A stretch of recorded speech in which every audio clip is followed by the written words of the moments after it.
গত কয়েকদিন ধরে বাংলাদেশে কিছুটা অস্বাভাবিক অবস্থা বিরাজ করছিল। তারই ধারাবাহিকতায় গত পরশুদিন অর্থাৎ বৃহস্পতিবারে উপদেষ্টা পরিষদের একটা বৈঠক হয়। সেই বৈঠক থেকে প্রধান উপদেষ্টা তিনি একটা মেসেজ জাতিকে দিতে চেয়েছিলেন, তিনি সেটা দেননি। কিন্তু এই কথাটা খুব দ্রুত সমাজের সব দিকে ছড়িয়ে পড়ে, যার কারণে সমাজে একটা অনিশ্চয়তা, আশঙ্কা, আতঙ্ক দেখা দেয়। আমরা সেই দিনই বিষয়গুলোকে হিসাবে নিয়েছি, নোটিশে নিয়েছি। একই সময়ে একজন রাজনৈতিক নেতা তার জনপ্রতিনিধিত্বের একটা দাবি নিয়ে তিনি একটা অবস্থান নিয়েছিলেন। আবার আরেকটা গুরুত্বপূর্ণ জায়গায় আরেকটা দাবিতে আরেক দল অবস্থান নিয়েছিলেন। এই সব কিছু প্রধান উপদেষ্টার জন্য কিছুটা কষ্টের, কিছুটা বিরক্তির ছিল, যার কারণে তিনি তার দায়িত্বের ব্যাপারেই পুনর্বিবেচনা করবেন এরকম একটা অভিব্যক্তি তিনি প্রকাশ করেছিলেন। কিন্তু কার্যত এটা অফিসিয়ালি সামনে আসেনি। এ বিষয়ে আপনারাও আমাদের মতোই বিচলিত ছিলেন, আমরা এটা বিশ্বাস করি। কারণ দেশ আমাদের সবার, দেশ ভালো থাকলে আমরা সবাই ভালো থাকবো। 24 জুলাই বিপ্লবের মধ্য দিয়ে দেশে একটা পরিবর্তন এসেছে, কিন্তু এই পরিবর্তনে এখন যারা নেতৃত্ব দিচ্ছেন সরকারে, তারা তাদের পরিচয় হচ্ছে যে তারা কোনো পার্টিকে বিলং করবেন না। এটা হওয়া উচিত, কিন্তু এখানেও কিছু ব্যতিক্রম ঘটেছে। এটাও মাঝে মধ্যে সমাজকে উদ্বিগ্ন করেছে। আবার স্বাভাবিকভাবেই এই পরিবর্তন বা বিপ্লবের অবশ্যম্ভাবী দাবি ছিল যে অর্থবহ কিছু সংস্কার করা লাগবে এবং যারা অপরাধী তাদের বিচার হতে হবে।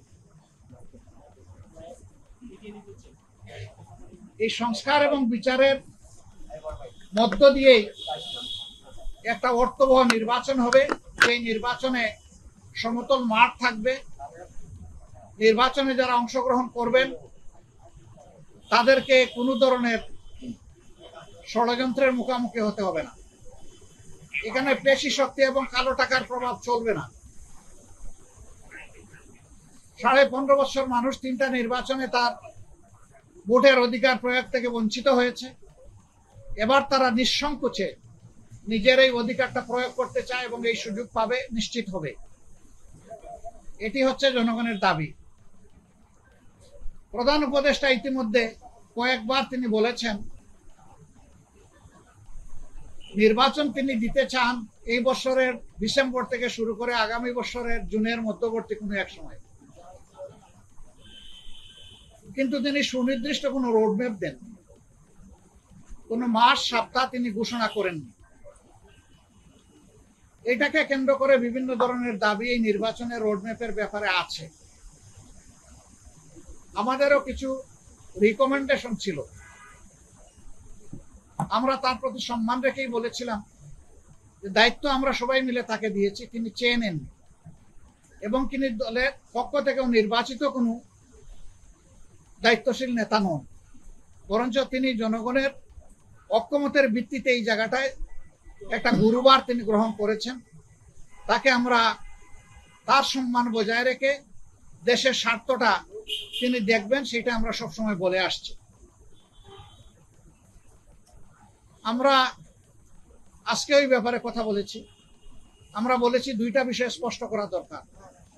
একটা, নির্বাচনটা কখন হবে, আপনি যে সময়সীমা দিয়েছেন এর ভিতরেই জনগণের কোনো ধরনের বড় ভোগান্তি না হয়ে একটা কমফোর্টেবল টাইমে এই নির্বাচনটা হওয়া উচিত আমরা মনে করি। আর 2 নম্বর, আমরা বলেছি এই নির্বাচনের আগে অবশ্যই সংস্কার এবং দৃশ্যমান বিচারের কিছু প্রক্রিয়া জনগণের সামনে আসতে হবে। সংস্কার শেষ না করে যদি কোনো নির্বাচন হয়, এই নির্বাচনে জনগণ তাদের প্রত্যাশা পূরণ করতে পারবে না। আবার সব সংস্কার এই সরকারের পক্ষে করা সম্ভব না। মাত্র 5টা সুনির্দিষ্ট বিষয়ে তারা হাত দিয়েছে। এতটুকু নিষ্পত্তি হওয়া উচিত সন্তোষজনক ভাবে। এর পাশাপাশি এখানে জুলাই প্রক্লেমেশনের ব্যাপার স্যাপার আছে, এগুলা সংস্কারের সাথে জড়িত। তো অনেক দলের দাবি দেওয়ার মধ্যেও কিছু ভিন্নতা আছে, এটা থাকবে, দল যেহেতু আলাদা মতেরও ভিন্নতা থাকবে, এটাই স্বাভাবিক। গণতন্ত্রের সৌন্দর্য হচ্ছে আমার মতটি আমি প্রকাশ করব, আরেকজনের মতের প্রতি আমি শ্রদ্ধা দেখাবো। আমি কারো মতকেই তুচ্ছ জ্ঞান করব না, উপহাস করব না, এবং কাউকে অপমানিত করব না। কিন্তু আনফরচুনেটলি এই সীমা আমরা অনেকেই রক্ষা করে চলতে পারি না, আমাদের পারা উচিত। গণতন্ত্রের স্লোগান হচ্ছে let us agree to disagree. আসো আমরা এক হই যে আমাদের ভিন্ন মত প্রকাশ করার অবকাশ আছে, সুযোগ আছে। এই থিওরির উপর আমাদের সকলকে আসতে হবে। আমরা বিশ্বাস করি সমস্ত দলই দেশকে ভালোবাসে। ভালোবাসার জায়গা থেকে দায়িত্ববোধের পরিচয় দিয়ে আমরা সবাই যদি এগিয়ে আসি এবং আমরা যদি সংস্কার প্রক্রিয়াকে অর্থবহ সহযোগিতা করি, তাহলে একটা অর্থবহ সংস্কারের মধ্য দিয়ে একটা অর্থবহ নির্বাচন নিশ্চিত হতে পারে ইনশাআল্লাহ। আমরা সেই দিনটির অপেক্ষায় আছি। সমাজে যে অস্থিরতা দেখা দিয়েছিল এই বিষয়টাকে কেন্দ্র করে, প্লাস বিভিন্ন ব্লকেটকে কেন্দ্র করে আপাত দৃষ্টিতে তা কিছুটা কেটেছে। আমরা এর স্থায়ী নিষ্পত্তি চাই এবং আমরা মনে করি যে 2টা রোডম্যাপ ঘোষণা করলেই তার অনেকটাই সমাধান হয়ে যাবে। একটা হচ্ছে সংস্কারের রোডম্যাপ, আর একটা হচ্ছে নির্বাচনের রোডম্যাপ। এই 2টাই অতীব গুরুত্বপূর্ণ বলে আমরা মনে করি। আপনারা আজকে এখানে এসেছেন, আপনারা ইতিমধ্যে বিএনপির বন্ধুরা এসেছেন, তাদের কথা আপনারা শুনেছেন, আমাদের কথা আপনারা ধৈর্য ধরে শুনলেন। এই জন্য আমরা আমাদের পক্ষ থেকে আপনাদের প্রতি কৃতজ্ঞতা জানাই এবং ধন্যবাদ জ্ঞাপন করি। আমি মহোদয় আপনাদের সাথে আমাদের আরো অনেক দেখা হবে, কথা হবে ইনশাআল্লাহ। আজকে আরো হয়তো আপনারা কথা শুনবেন, আরেকটা দল তারা ঢুকেছেন, তারাও বের হলে তারা তাদের কথা বলবেন। আমরা দেশকে আমাদের ভালোবাসার জায়গা থেকে, বিবেকের দায়বোধের জায়গা থেকে যেটা উত্তম মনে করি সেই ব্যাপারে কাজ করতে আমরা দৃঢ় প্রতিজ্ঞ।